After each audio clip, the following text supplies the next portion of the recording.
बिगड़ जाई दुनिया।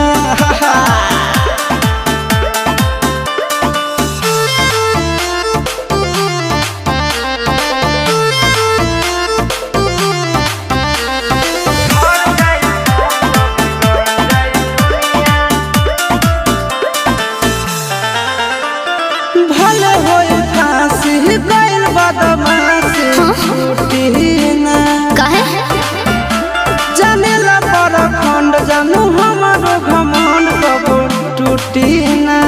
का बुझलू सुनो